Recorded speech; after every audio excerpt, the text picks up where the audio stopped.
I had fantasies about Beethoven as a child, fantasized about him being my grandfather. I always had this feeling that he was in the same family as me.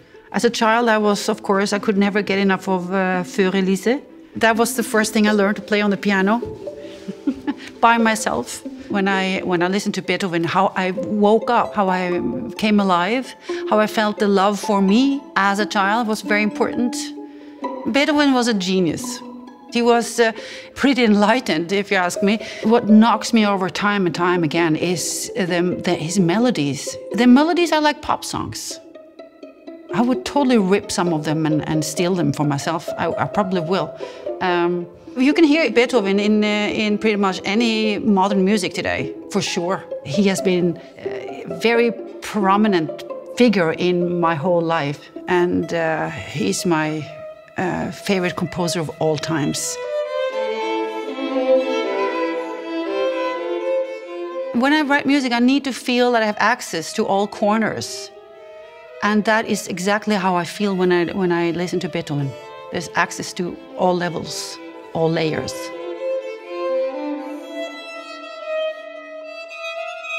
I loved and enjoy Vienna. In Vienna, you find this strong level of genuss, of aesthetics in every way. This allowance for expression in 360 degrees. I felt free when I was here, and I also felt like this is where I started to really enjoy life, to enjoy everything that life offers. The humor of this country, I think, is genius, and it's so liberating. It's therapeutic, and it's very healthy. I love that. Vienna is a great place to be for an artist.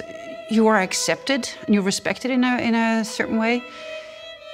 There is also this love for music, love for expression, love for the arts.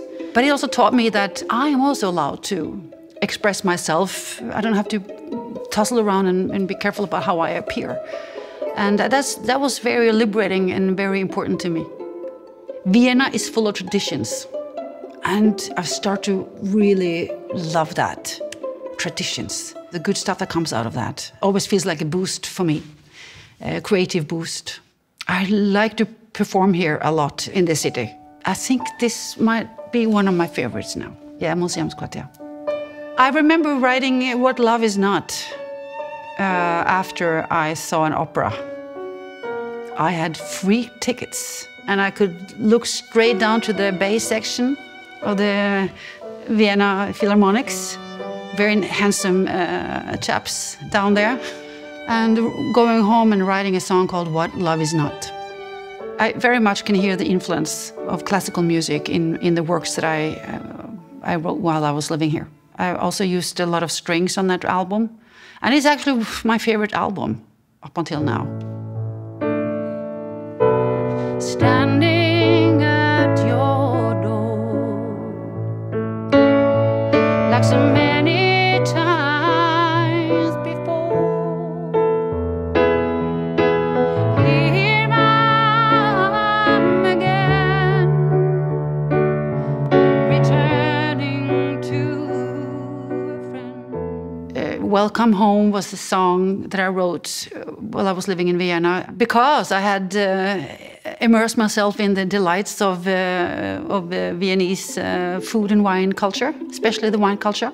I also remember living in Kleine Neugasse, worried about because when I write songs, I play them about 100 times a day, each song.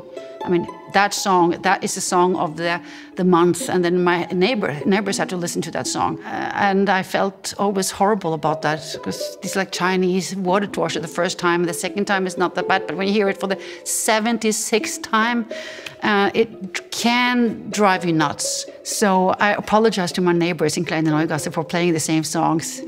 But now you know them at least. I wrote a lot of music while I was here. Maybe I should move back, write some music again.